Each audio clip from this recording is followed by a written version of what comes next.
As we finally head toward the first Black Star Dragon Ball, let's go back to the interviews.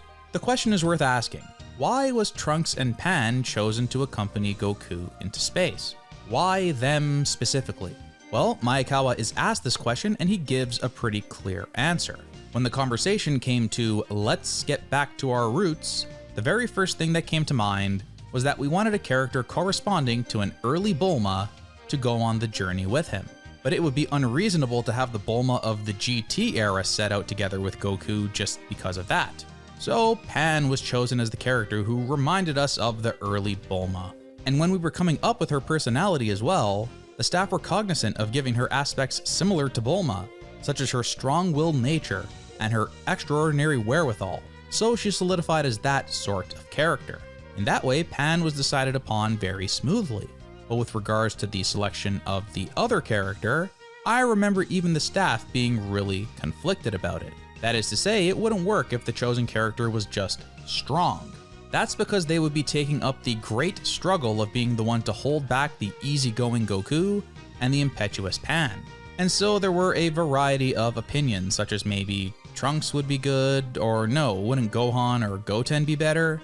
Ultimately, the greatest deciding factor in going with Trunks was not just his strong sense of responsibility, but because he combines it with the almighty facet of having someone close to Capsule Corporation, they'll be able to respond to any situation.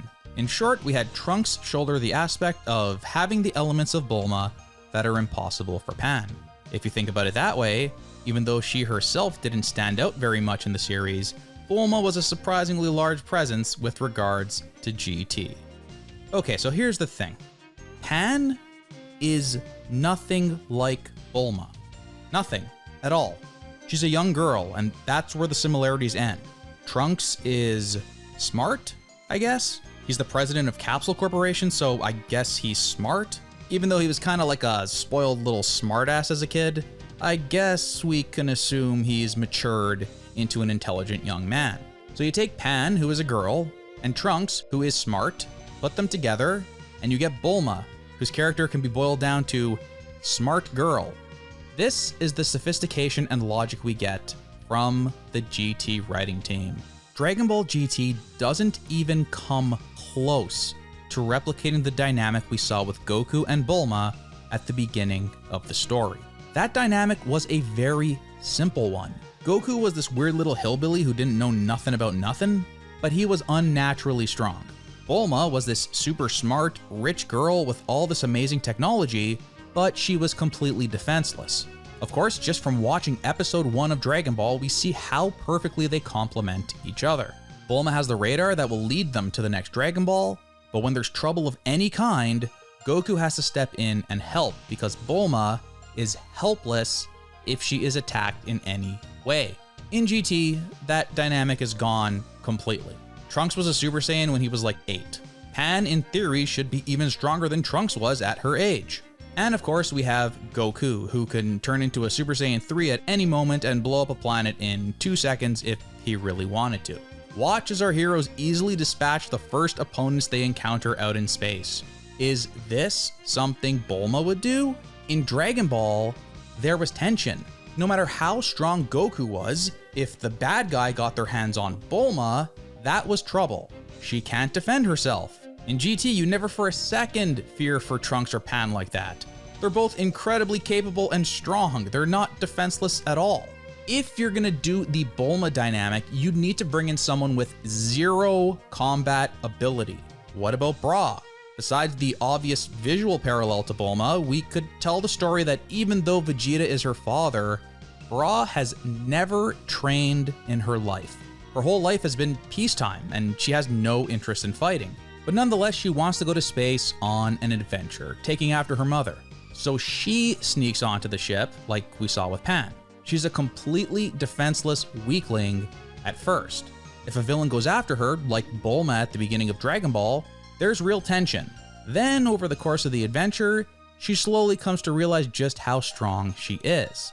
She can learn from Goku and Pan, and grow as a character. At first, she couldn't defend herself at all, but by the end of the adventure, she learns how to fight, fly, and becomes quite a capable fighter herself.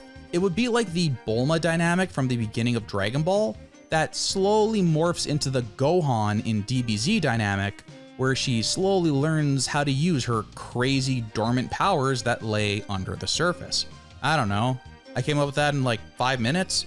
Clearly the GT writing team didn't think that hard about who they were going to send to space, or how to accurately recapture that back to our roots feeling. But it's not just the strength dynamic either. Equally important was the dynamic of Bulma teaching Goku about the world that exists outside of the world he lives in. In the beginning, Goku knew nothing of the world. He was this adorable kid who lived in the wild and was totally naive to everything. Bulma, the rich girl from regular society, plays off of him perfectly. When the two begin their adventure, she teaches him about the world little by little. It's hilarious to watch this adorable kid that is oblivious to the normal world react to various normal things. Bulma is the stand-in for the audience here, and it's great. Her reactions to Goku are classic. Through Bulma, Goku is able to grow as a character. Meanwhile, in GT, none of this exists. Goku still retains that childlike innocence in a lot of ways, but he's not a complete hillbilly like he was at the beginning of Dragon Ball. He at least knows some things now and generally how the world works. Trunks and Pan are totally normal people and don't really bring anything to the table here. They can't teach Goku things the way Bulma could at the beginning of the story. This key aspect of the early story Goku-Bulma dynamic is gone completely. It's abundantly clear that the entire idea of them going back to their roots with GT is a complete failure from top to bottom. Goku isn't depowered, and Pan and Trunks don't assume the role of Bulma at all.